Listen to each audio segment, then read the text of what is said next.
चौक क्षेत्र पूज्य महाराज जी के यहां पर धार्मिक, आध्यात्मिक और सेवा के इन सभी कार्यों से नजदीक से जुड़ा रहा है। जब इस क्षेत्र में शिक्षा का कोई केंद्र नहीं था, तब 1950 के दशक में अपने पूज्य गुरुदेव ब्रह्मलीन महंत दिग्विजयनाथ जी के नाम पर यहां पर उन्होंने दिग्विजयनाथ इंटर कॉलेज की स्थापना की थी। मैं देखता हूं इस इंटर कॉलेज से निकले हुए छात्र जीवन के अलग अलग क्षेत्र में जाकर के वहां पर यहां की रोशनी को बिखेरने का कार्य कर रहे हैं। बालिकाओं की शिक्षा के लिए उनके मन में दबाव था। अब आश्चर्य करेंगे, 1990 के दशक के प्रारंभ में,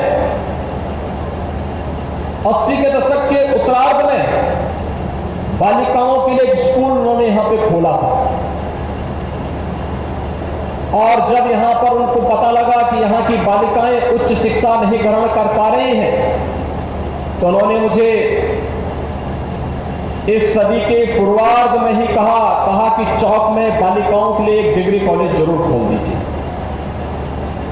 स्वाभाविक रूप से उस समय भारतीय जनता पार्टी की सरकार प्रदेश में नहीं थी।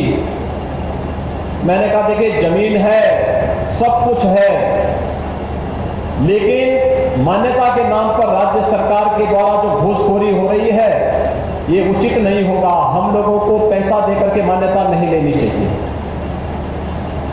उन्होंने कहा एक बार प्रयास कर लो। अच्छा, उनका इतना कहना ही था कि मैंने इस पे कार्रवाई करा। मैंने यहां निर्माण कार्य प्रारंभ किया, आवेदन किया, और निर्माण कार्य पूरा होते होते देवयोग से ऐसी स्थिति थी कि स्वतः स्फूर्त भाव के साथ मान्यता भी मिलती हुई दिखाई दी।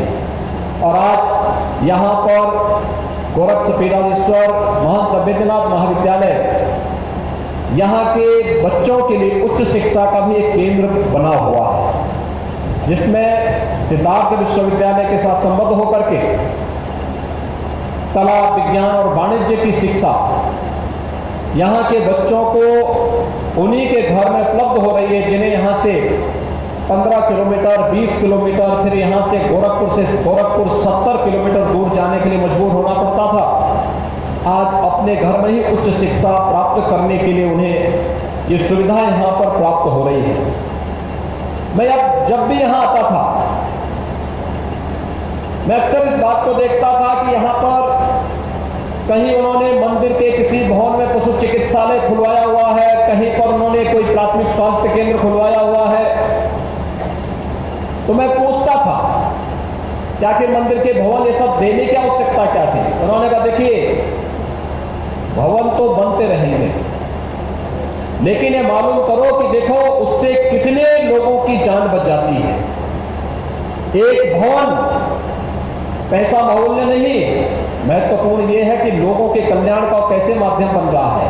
इसलिए हॉस्पिटल को वहां पर जब तक सरकार कोई पक्का भवन नहीं बना देती है, तब तक वहां पर अपने ही भवन में उसको चलने दो, और उसको चलने दो। जनता की सेवा हो रही है, फ्री में दवा मिल रही है, डॉक्टर हर एक व्यक्ति को वहां देखता है, पशुओं की फ्री चिकित्सा होती है। लोगों के लिए जितना भी अच्छा हो सकता है उसको करने का प्रयास करना चाहिए। और लोक कल्याण का ये माध्यम, और चौक और उसके आसपास के लोगों के प्रति उनका अत्यंत लगाव था।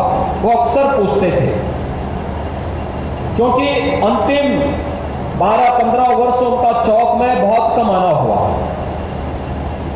मैं ही अक्सर आता था और मुझसे अक्सर पूछते थे क्या हाल है वहां के, फलाने का क्या हाल चाल है। एक एक बच्चे का नाम लेके पूछते थे।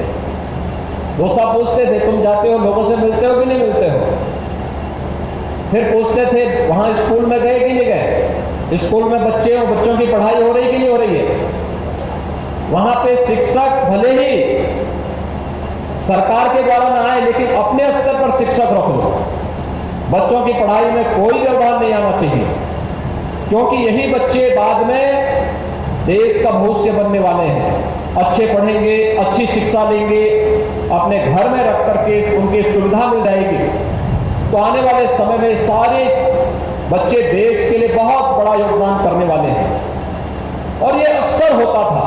आज हमारे लिए आनंददायी अवसर है कि पूज्य महाराज जी की 7वीं पुण्यतिथि के अवसर पर इस भव्य प्रतिमा का अनावरण भारत के यशस्वी रक्षा मंत्री माननीय श्री राजनाथ सिंह जी के कर कमलों से भी यहाँ संपन्न हुआ है। मैं इस अवसर पर ब्रह्मलीन महंत वैद्यनाथ जी महाराज के श्री चरणों में कोटि कोटि नमन करते हुए, विनम्र श्रद्धांजलि अर्पित करते हुए माननीय मुख्य अतिथि जी का, अन्य सभी सम्मानित अतिथियों का हृदय से स्वागत और अभिनंदन करता हूं।